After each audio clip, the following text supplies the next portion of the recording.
Floor is yours. Okay, so Middle Marches Community Land Trust is in Shropshire, in mostly around South Shropshire. We're a bit different as a community land trust because we're interested primarily in nature recovery. So we're buying up little patches of land to try and improve connectivity and habitat. And we're pretty specific about what sort of land we're buying. So we're buying land that's next to existing sites or offer an opportunity for connectivity. So we own 4 sites. I'll come to those in a minute, but I'm also a parish clerk. So I got really interested in the Shropshire Association of Local Councils and what that network is doing in relation to nature recovery. So across Shropshire, we've got 184 town and parish councils. And the ambition is to try and persuade every town and parish council to develop a bespoke nature recovery plan. So we're also working with the local nature recovery strategy lead. So I don't know whether people know this, but there are 48 local nature recovery strategies being developed across England. So we're connected to that. So the lead here is a lady called Lynn Parker. So Middle Marches Community Land Trust is working alongside Lynn Parker and alongside the SALT network to try and join the dots across town and parish councils. And we're also working with an organisation called Shropshire Community Foundation, who are set up to take funding from businesses with a philanthropic outlook and then use that money to give out to grants. And that's not happened yet, but we're optimistic that in the future that might be useful to us. So we established in 2019, so we're still a relatively young community land trust, and we're still young. We're still learning really as we go along. Our core ambition is nature recovery. There is another community land trust in Shropshire, which is Bishop's Castle Community Land Trust, who are involved in social housing. So they own a number of properties in Bishop's Castle, and we work closely together. So we share some board members. So we keep in contact with each other, keep an eye out in terms of what's happening. We Most of the money for the land that we own has come to us via public appeals. So we identify a piece of land. The first one was a Norbury Hill, which was a big stepping stone between two key sites in Shropshire, the Longmynd and Stiper Stones. So big stepping stones for nature. And we then launched a public appeal to bring the money in. So people pledge money, and then we gather the money in at the end of the appeal, and hopefully we hit the target. So we're acquiring and managing land for nature, and we're also interested in working with landowners, big and small. So lots of people in Shropshire have a big garden, a field, a couple of acres of woodland, farmers, some big estates here. So we're working with anybody really who is interested in nature recovery. And because we're a big rural county, that's a lot of people. So we work also alongside other organisations. So organisations such as Shropshire Wildlife Trust and the National Trust, which are the big ones. And we work with smaller groups on the ground. So the nature, lots of sort of wildlife groups and Marches Meadow Group and Caring for God's Acre and Stratton's Wildlife Groups and all sorts of people. So, and we also act as an advice hub. So people can come to us for advice or for signposting to other sources of information. And it does get quite busy sometimes. So the advantages of being a community land trust is we're nimble. We can move quickly when other organisations can't. So we're in that space between the big organisations like the National Trust and Shropshire Wildlife Trust and people. So we're currently occupying that space where we can move quickly to move in. If an interesting piece of land comes up for sale, we can move quickly, launch an appeal and potentially buy it. So we're not in competition with those big organisations at all, and we talk to one another all the time. So we're also interested in this whole thing of shifting ownership to communities. and a protection of assets for a community. So it's almost a circular economy. So if a community owns the houses or owns the land, it belongs to that community, and any income generated from whatever asset a community land trust owns is then put back into the community land trust. So it's a circular economy.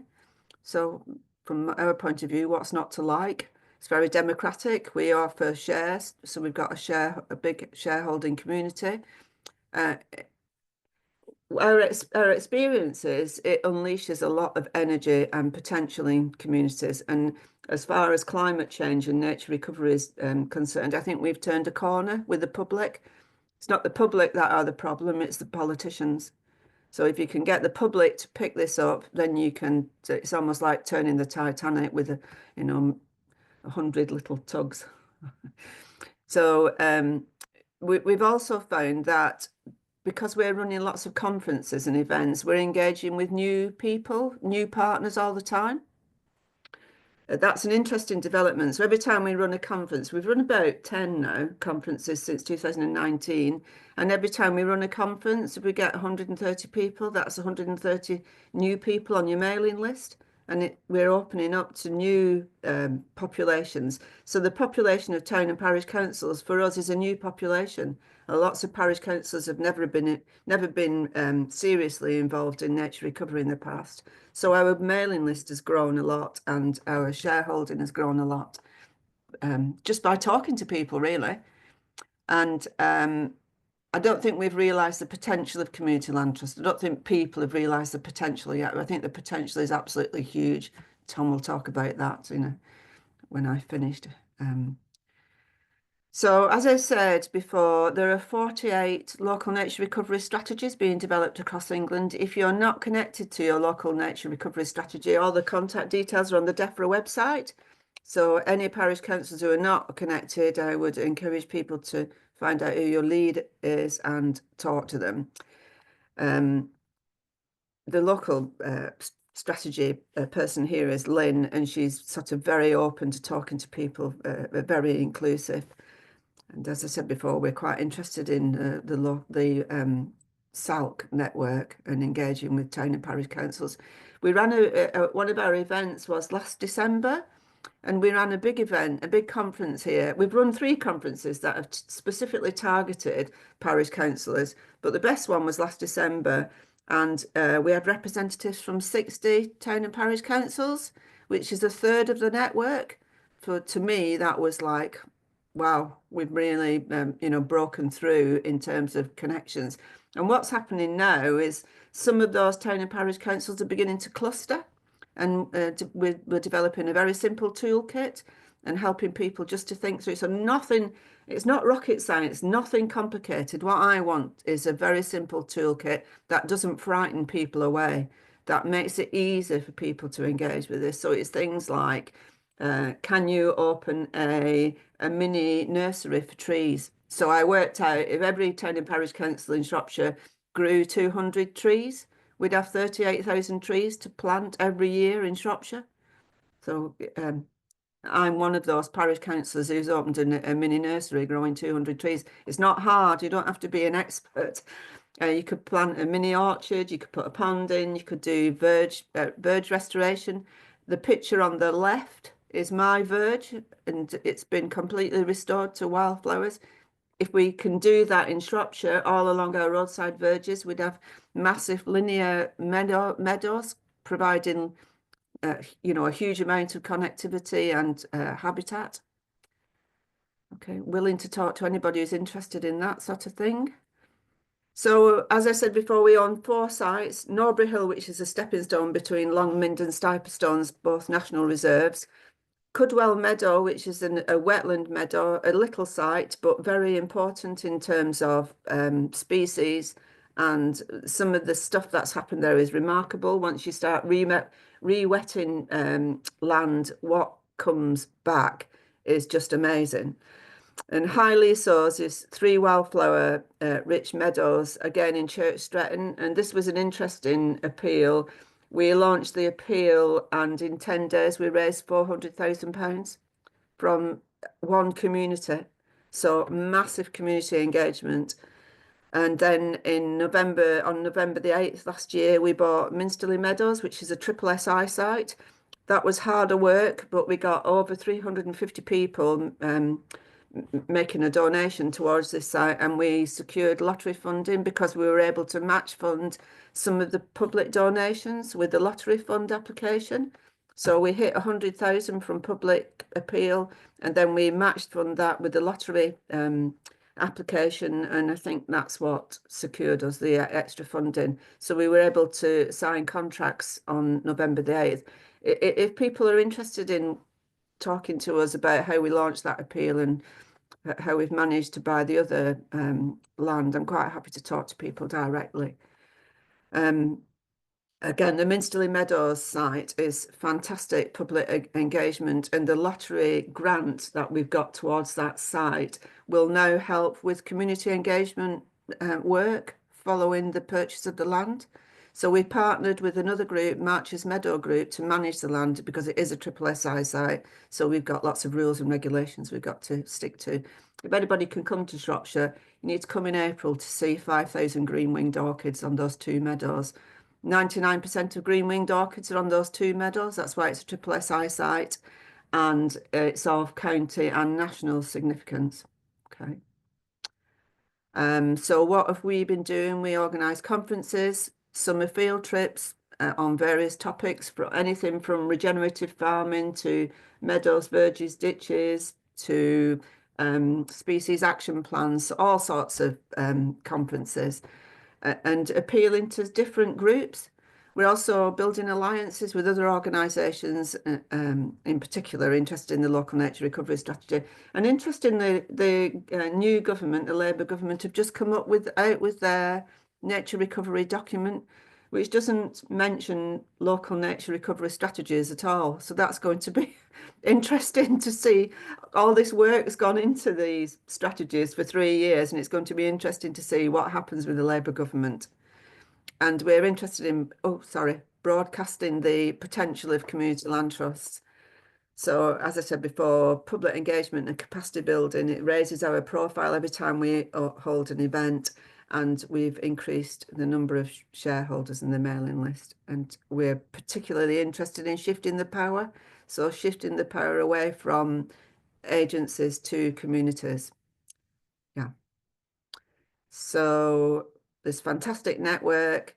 Yeah, as I said before, we want every town and parish council to develop a bespoke nature recovery plan. We're also linked to work with Exeter University, who are looking at town and parish councils, the rural economy and nature recovery through a chap called Jack Reed. If you Google Jack Reed, Exeter University, you'll come up with the link to this piece of work. So we're one of 12 counties who do not have a city who are in this Exeter University project. And we've just been asked for case studies, and those case studies will ultimately end up with DEFRA, we hope. But that's not happened yet. So watch this space. And the clusters are forming for mutual support, opportunity swapping, problem solving, and maybe grant applications. So our policies don't reinvent the wheel. You know, share information, do the problem solving together. So this is the this is the penultimate slide. So just 2 quotes there, and I particularly like the second one. It's from Mr. Chesterton. So I think all the answers are with people in communities. I think people don't realise the power at their elbow until they use it. You know, every family's got uncles, aunties, grandparents, siblings, etc. We all unite behind community land trusts. Who knows what we can achieve? So happy to answer any questions and hand over to Tom. Shall we have questions at the end? Yeah, let's have some questions at the end. That'd be brilliant. Or if people have got burning questions they don't want to forget, they can just put them in the chat. Yeah, great. Okay. Many thanks, Janet. That's fabulous. Yes. I love. Was the idea if you had I've heard a story that the committee is an animal with 4 back legs. Anyway, hard Yeah, hard to make a statue of that. Thanks, G.K. Chesterton, of course, author of many things, including the Father Brown stories. Tom Chance, now's your opportunity. I'm sure you're tired of people saying these things to you, Tom, but I've just got it off my chest now. Promise not to say it again. Thank you. For some reason, I just noticed I can't get the screen share. It's not bringing up my presentation as an option. What's going There's on? a green button in the middle at the bottom of your screen. It should be. Yeah, I'm doing it. It's not bringing up anything other than. I'm sorry, I should have checked this beforehand. I've done this 100,000 times in recent years, and it's now. Yes, I've told you a million times. Don't exaggerate. Yes. I don't know why. That's very strange. It's not showing my windows. Okay. It gives you options of things to share, doesn't it? Yeah, it's not showing it. It's saying sharing use system. One thing I've found in the past is if you go back to your files or online and have a look at make sure that you've got your presentation on screen, then go back to share and see if that breaks the deadlock. I might. I'm very sorry. I've definitely got it up. I'll just see if I can restart Zoom, if it will bring it back up with the right options. 1 second. Sorry. Shall we see if anybody's got any questions? Why Tom's? Yeah, while Tom's doing that, yes. Yeah. Anybody like anything to say already about Tristram? Yes, Janet, thank you very much. Wonderful, very inspiring. How does the shareholding work? Well, what do the shareholders get for them? Yeah, they get to vote. They get to vote. So we have an annual AGM, and we're rewriting our business plan. So we'll present that at the AGM, and people will vote yes. We agree with the direction of travel. The direction of travel has changed substantially since we started. So we start off with one idea, and then the whole thing changes organically because opportunities come in. And my belief is if a door opens, you walk through it. So these doors have opened and we've walked through them. And so that's meant that the ambition has grown. So for example, at the moment, we're just holding land that is basically meadows and we don't own any woodland. And we'd like to acquire some woodland, but we need to talk to our shareholders about that. So it's a democratic process, really. Having said that, it's quite a hard process to manage. It's quite hard to be democratic, to be honest. And my other question is, where does your expertise come from on the committee? Were you all sort of previously expert at nature recovery, or have you learned as you go?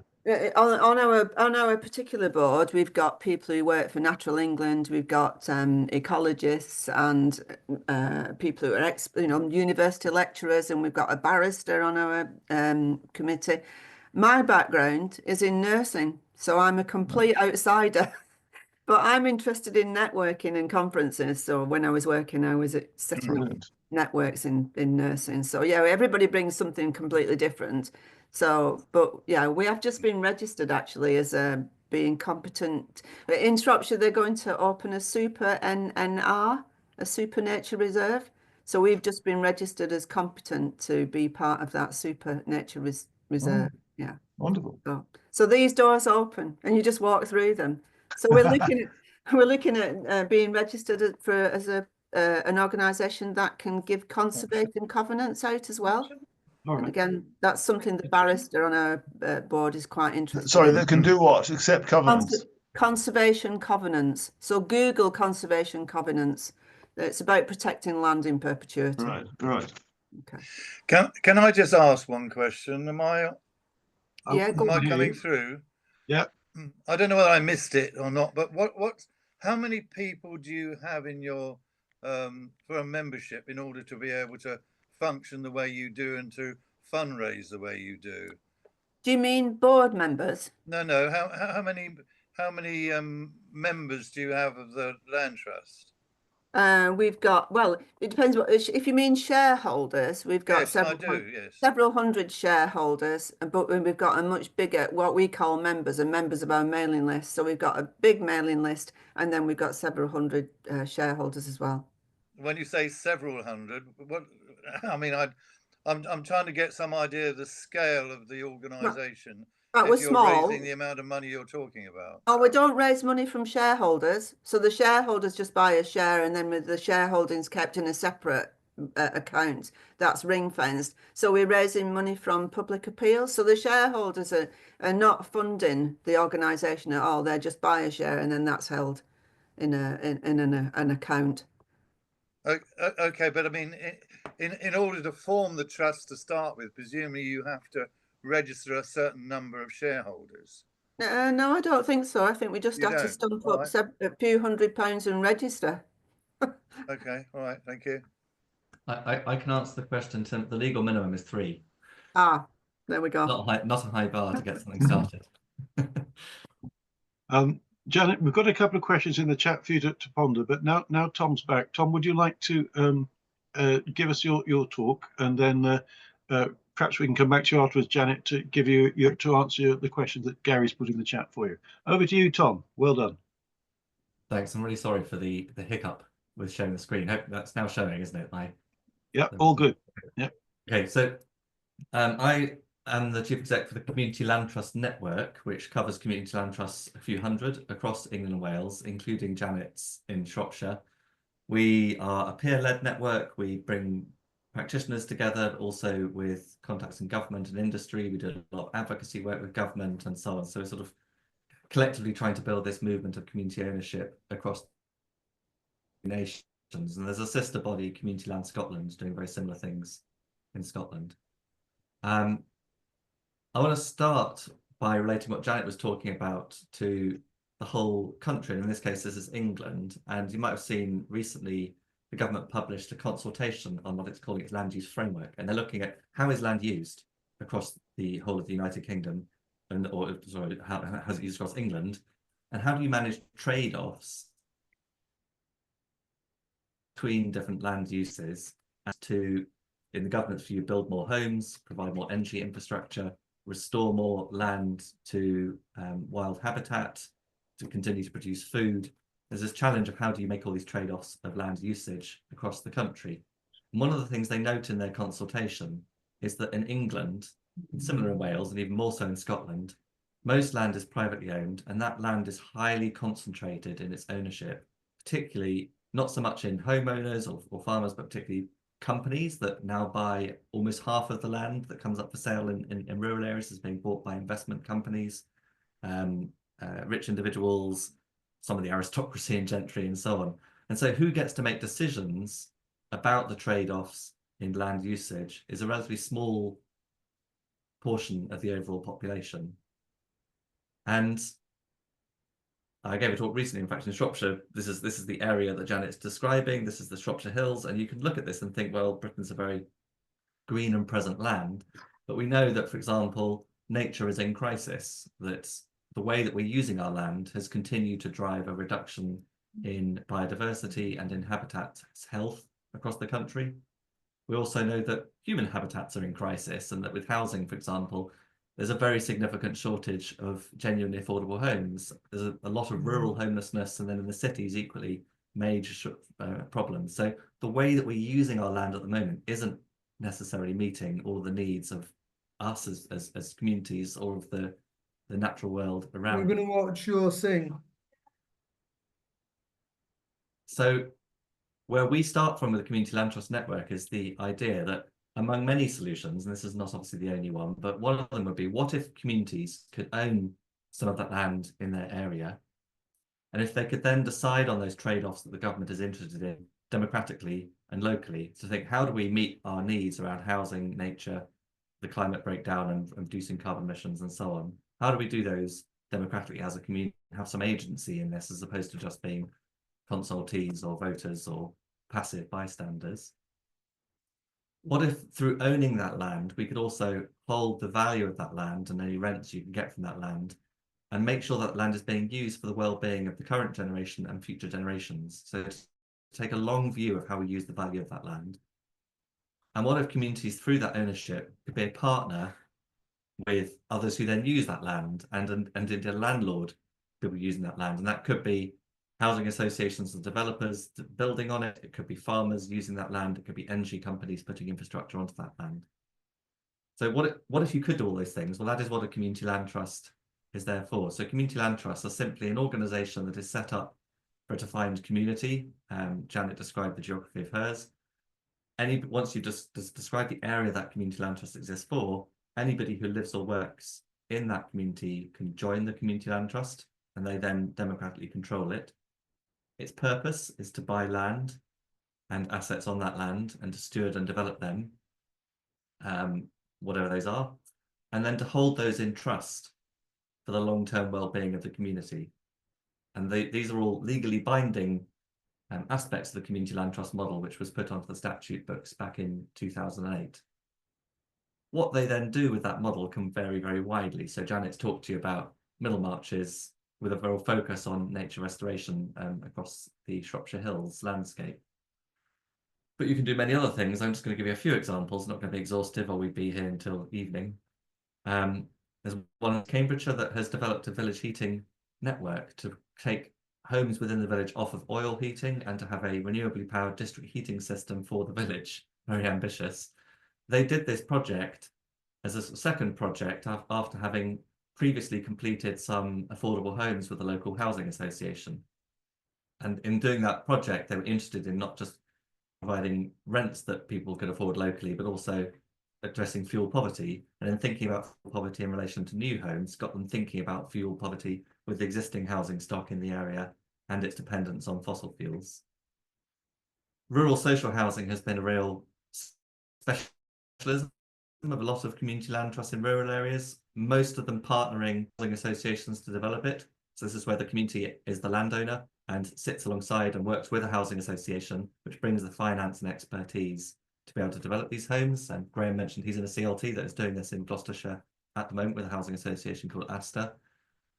They have developed almost 2,000 homes across the country in rural and urban areas, mostly in partnership with developers and housing associations, giving communities much more control and then long-term ownership of the housing that's produced. It can be small-scale schemes like this, often 10 or 15 homes. It can also be large-scale. So in some cases, community land trusts are working with private developers, even in this case, Bellway, which is one of the biggest developers in the country. This is a 500-home garden village, which is more than tripling the size of the existing village of Kennet. And the Community Land Trust has been there throughout the process as one of the clients in master planning. They sit on the development board overseeing the build out, negotiating with Bellway over standards. And at the end of the scheme, the Community Land Trust will own all of the open green space, flood remediation features, community centre, commercial freeholds, and a third of the affordable housing on the site. So it gives communities agency over development of land in these different sorts of contexts. And then what you can do is try to bring all these things together. So this is a CLT I like to talk about in West Yorkshire, called Calder Valley, which covers a couple of town councils and some parish councils in the area. And they're pursuing a whole range of different projects, different sorts of assets here. So they have been buying existing properties, like the Brunswick Street property is from a private owner who didn't want it to become an Airbnb when they sold and moved out the area, buying empty homes, buying up an existing community hall, field and hall. In all those cases, using that as an opportunity to retrofit those properties to make them much more energy efficient, as well as then leasing them to tenants, or in the field and hall case, leasing that to a community association to run as a community venue. They're developing new things, so they're developing some new social housing on the High Street in Hebden Bridge. They're developing an enterprise centre in Todmorden. And the idea is that you are this place-based steward of land for the range of needs that you have in your area, rather than the kind of thing that often happens in England, which is that somebody has a project idea, let's do something on climate action, or let's try and get some housing, or let's do something with this old signal box, and they set up a new charity or trust or kick or whatever to do it. And you end up with a small community with half a dozen or a dozen different organizations that all have their own governance, all have very narrow purposes around the one thing they wanted to do. Instead of that, the idea is to have a community land trust that brings those things together into a portfolio that can think more broadly over time about the changing needs of that area, and that can develop a range of different sorts of assets that are needed within that area, and not just be focused on the one thing. So collectively, many other stories with different sorts of things that they're doing, but collectively there are over 300 incorporated community land trusts across Wales and England. They own over 2,000 assets, a whole range of things, some which I've talked about. The majority of the assets currently are affordable homes, and that's been a big thing. Most communities, when they start to think about what they most need in their area, it's a lack of affordable housing is often very high up their list. And they've got about 7,000 other assets in development. And there's been lots of research, some of which we've commissioned or supported, led by academics and others, looking at what happens when communities own land and when they have this agency and power through the ownership of their land. And what you can see is that you get these better outcomes. So where communities are in power through ownership and can work in partnership with developers, farmers, community associations, councils, whoever, the homes and workspaces they offer tend to be more genuinely affordable based on what local incomes are and what people need locally. Environmental outcomes like CO2 emissions, space for nature tend to be better. They also build community, so you get more social cohesion, better physical and mental health. Because people are participating, they gain confidence, they develop social connections with each other. You know, it kind of brings people together through community activity. Local councils, since many of you mentioned being parish councils, local councils have often been involved in these, so they're often founder members of a community land trust, particularly councillors from parish, town, district, borough level. They're often providing small bits of funding to help get things going, so parish councils often help the CLT to get going, same as town councils. And then where local authorities have access to funding like One Public Estate for brownfield funds, or the Towns Fund, or the Levelling Up Fund, and others, the refugee housing funding and so on, they're often using those to support community land trusts to take projects forward. There have been quite a few examples in neighbourhood plans and in local plans of putting in specific policy in support of community-led development. And as a network, we have successfully lobbied to get policy into the National Planning Policy Framework, defining community-led development, and then creating some more supportive hooks that you can use locally to promote these kinds of approaches. Things like with planning, being supportive and helpful with communities at pre-application stage, bringing forward proposals, ensuring that they can help to navigate the planning system, which is quite complex, time-consuming and expensive from a community point of view. And also asset disposal, and this has been more in urban than rural areas, but there's been increasing interest we've had from district councils recently, where they're looking at merging into unitaries and thinking, well, before that happens, should we try to safeguard certain assets that we've got, or whether it's existing uses of assets or bits that could be redeveloped for community use, could we transfer those into community hands? And about a quarter of assets that CLTs own nationally have come through some sort of public asset disposal, mostly councils. So local councils can have a very important role in stimulating and supporting community land trusts, and often at the parish or town council level, a bit like the way that Janet was describing in the relationship with South in Shropshire, you see CLTs being a sort of natural partner to the parish or town council, and a way for those councils to support asset development in their area that's complementary to the other stuff that those councils are doing. If you're interested in community land trusts, and obviously we're here for a while, so I can answer any questions you've got, but there's lots of information on our website, inspiration, some free resources. You can see a map of existing community land trusts that we know about. And you can also join the network. So we are a membership body. We're run by and owned by CLTs. We provide ways for you to network with other CLTs in a member space online and at physical events. We've got handbooks and lots of guidance around things like how do you run a CLT, how do you do local advocacy and community engagement. Got a very detailed handbook on affordable housing. Love to develop similar handbooks on those CLTs that are doing things like nature restoration. We run lots of webinars and we provide training, and we do this national lobbying work. So we're currently, for example, lobbying the government around the land use framework and the role that community ownership could play in enabling communities to address some of the issues that the government has highlighted. We've been around for about 15 years and we'd love to have more CLTs. Our vision is that every community in the country could, as part of its toolkit, have a community land trust as a way for them to be more socially, economically, environmentally sustainable. That's me. Thanks very much. Well done. Thank you very much, Tom. That's amazing. And as I've not been in touch with our local CLT lately, but you brought it all back. Lovely idea about community land trust being a sort of umbrella body for local action, which is a new idea to me, but I should be taking that on board. And fascinating to hear also about the issue about who decides what happens with land. I mean, I have a bit of a perception that the new government is more interested in roofs over people's head than the food on their children's plates. So there we go. So thank you so much for that. Should we go back? in terms of who decides, Janet, we've again put a couple of questions in the chat. Who decides what happens to land? I presume that means, you know, in Shropshire. And what are your thoughts on the local nature recovery strategies? What are your expectations of them? So if I can ask you to respond to those, Gary, and then we'll carry on with other questions. Okay. So we're operating a hub and spoke model. So we're the hub, Middle Marches Community Land Trust, and we've got 4 spokes now, and each of those spokes has got a land management plan. So the most important one from our point of view is the SSI site. So we will have a land management plan for Minsterley Meadows, which will be overseen by Natural England. So there'll be strict rules and regulations that we've got to abide by, because it is such an important site. The other sites we pay for an ecologist, so we've got management plans that are underpinned by expertise, and we have different management groups on the ground, and they're either friends of, or in one case has become their own independent CIC. So they work with us, but according to the management plan.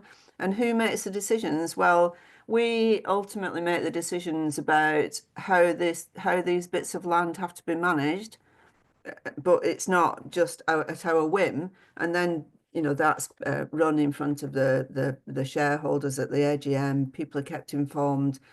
And the second bit of the question is, what are my thoughts on the local nature recovery strategies? My expectations? I don't know.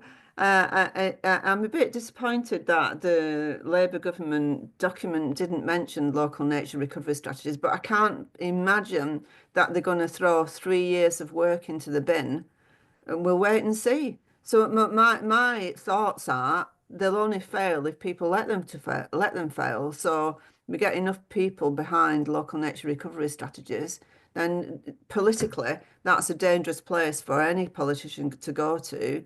When the communities have engaged with local nature recovery strategies, why would you dump them? It's mad. I think my general view, thanks for that, Janet. Yeah, there's community action and then there's community campaigning, and sometimes we need to do a bit of both. Yeah, absolutely. And stop being so polite. Well, that's another thing as well. Yes. Yeah. Okay. Right. Thank you so much. We've got a couple more questions in the chat. One from Tom. How is the CLT network funded? I've seen your hand up, Tristram. Yeah. Tom.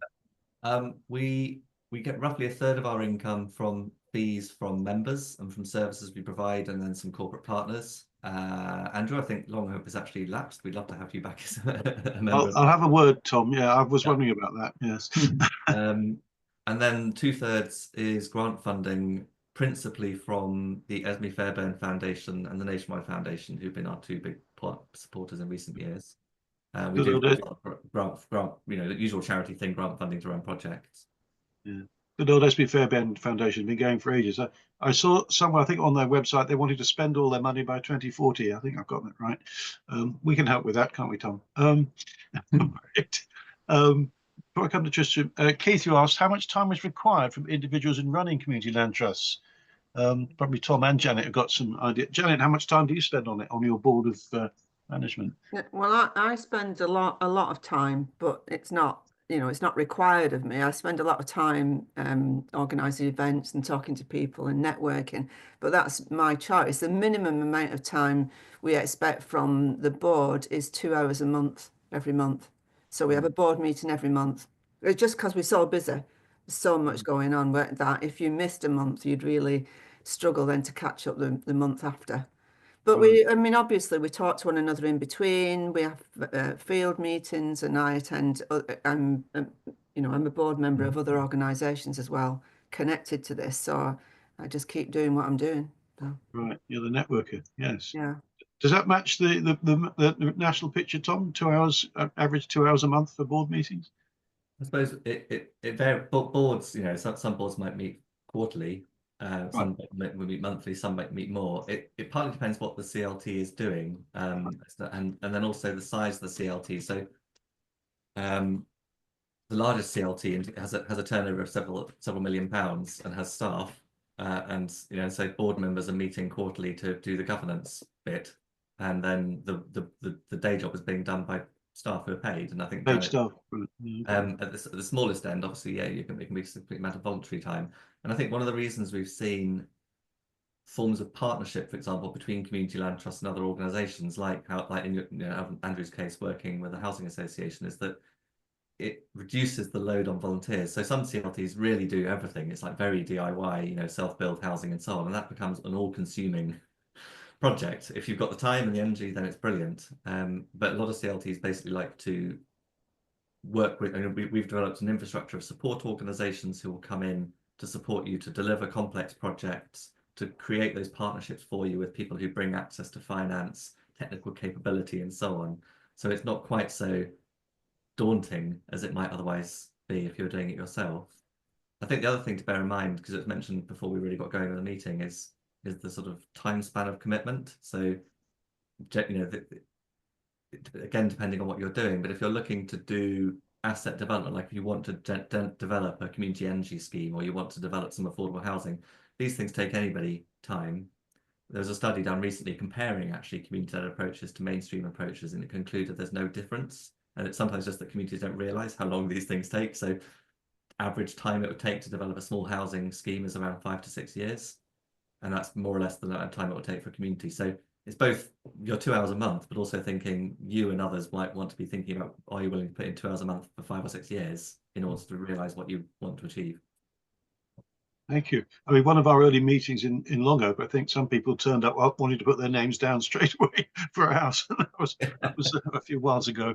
And certainly, I don't know if that's similar with other places, if to get into community land trust housing, the first port of call is the local housing waiting list. So that's where people have to go. I imagine that's fairly common because of the housing association connection. From my point of view, it's terrifically exciting.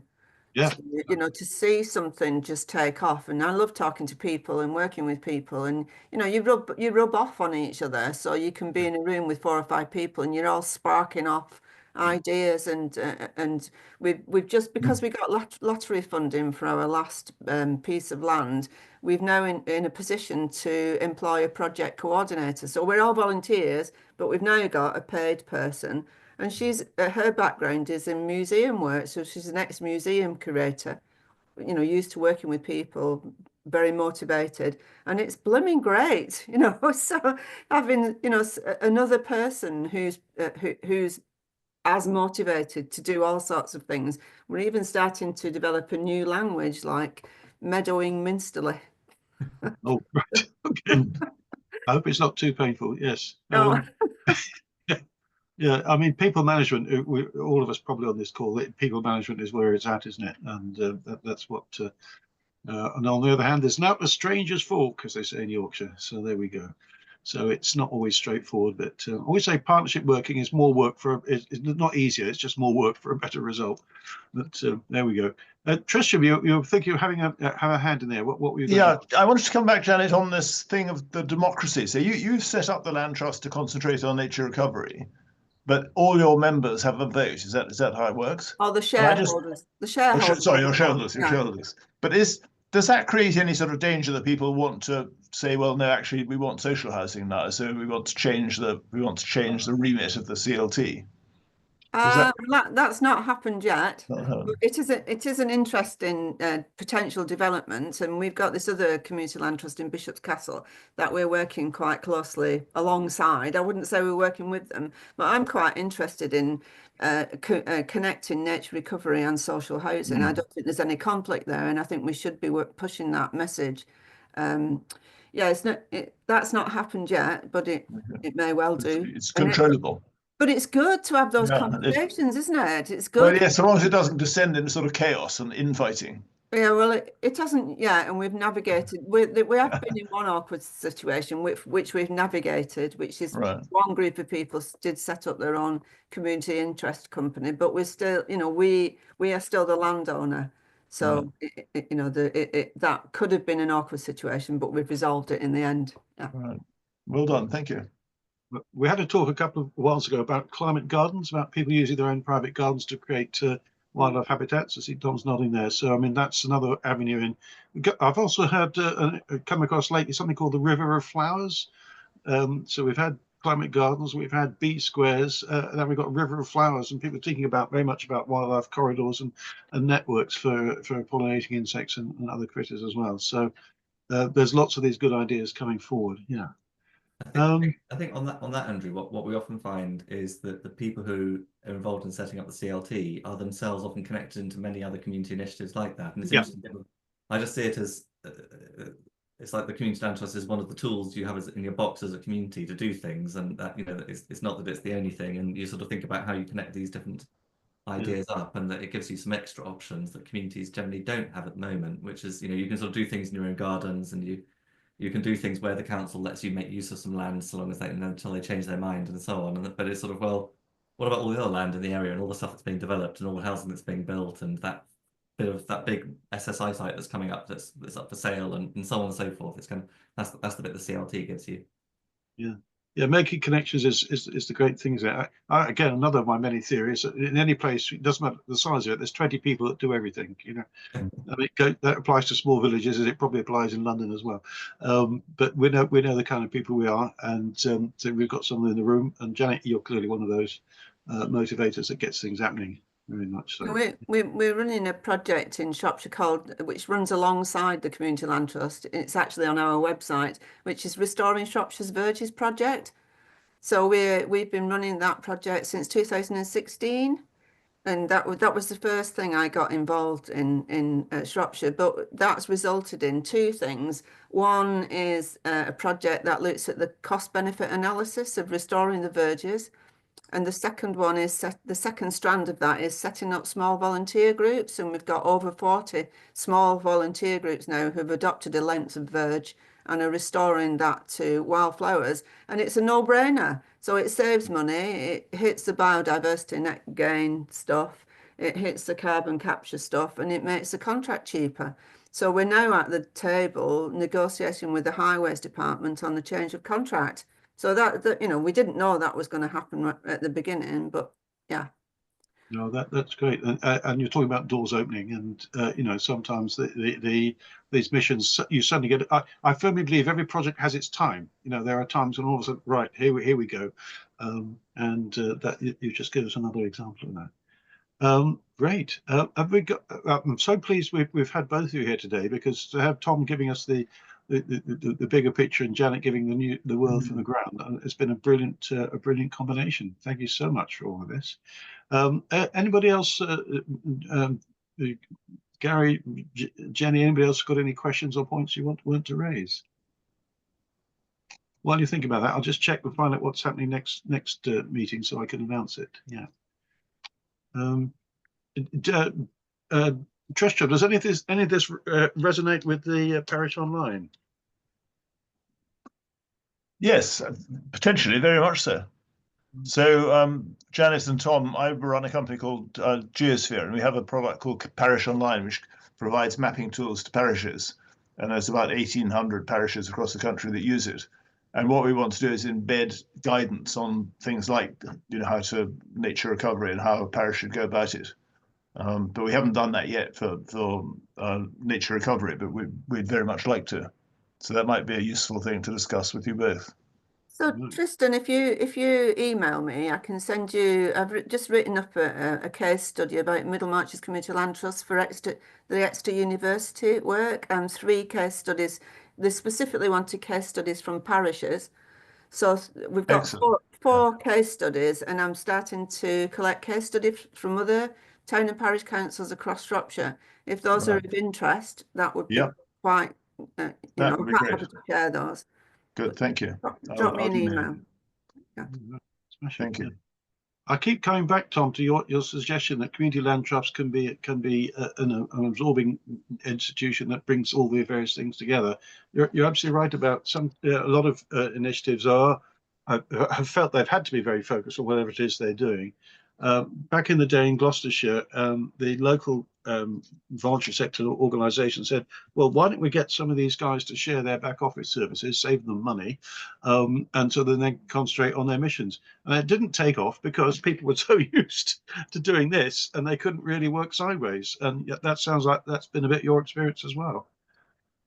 Yeah, and I think it's also it's about resilience over time. Like I know Janet and Middlemarchers have been being contacted by people who set up a kind of, you know, they have a bit of land somewhere that they were enthusiastic about 20 years ago, but then people kind of lose interest, and it's more resilient to have one board trying to govern these things. And then also this thing about changing needs that, well, you might have, I mean, I used to live somewhere which had 5 different trusts, each like one for the library, one for an old building, one for a park, and so on. You just think, well, you're all giving yourself these narrow objects, but what if the community's needs are different in 20 years' time, and how do you respond to all of that? So there's just something about doing that differently. And the other interesting thing with Janet's that we see quite a lot is, I think Janet describes it as hub and spoke, where the community land trust owns the underlying assets, but it can lease those to or devolve management of those to different groups to kind of let people, you know, the group that was interested in buying the pub, well, let's bring the pub into the portfolio, and then you can run it as a pub. But there's a sort of the mothership underlying it all that's holding that together.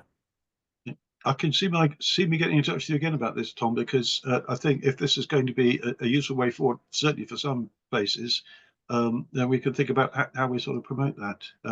What we're doing a great deal with a great collaboration is working with town and parish councils, getting them together with their communities. That isn't always necessarily straightforward, but then there are these other mechanisms that people use. A friend of mine's got a pub that he's got under community benefit society. I'm chair of my community library over the road here, and that's also a community benefit society. So in a sense, if there's going to be a more inclusive way of doing things, and the way you describe, we sort of got to get that idea in first, really. But I hadn't heard that one before. But it is a fascinating concept. It will certainly it needs to be an option in some places at the very least, doesn't it? I think having the mothership idea is really important in terms of political clout as well. So the more people and the more organisations you can get singing from the same song sheet, then you can start to really, have an impact. So I'm dead keen on keeping the Middlemarches Community Land Trust family together. I'm not keen on people going off doing their own thing, because I just think that we're united in our objectives, and it just gives us strength in numbers. Town and parish councils may not always be the ideal people to be that mothership, partly because they're constrained in terms of what they're allowed to do and what they can do and what they can't do. But they can have working groups, but working groups of a parish council don't have the same. They're not incorporated bodies, of their own right. So the truth is out there, as I say, and I think thank you for that, Tom, because I think we need these different opportunities, and it's like having different arrows in your quiver. There's different ways that people can do stuff, and that's very good to know.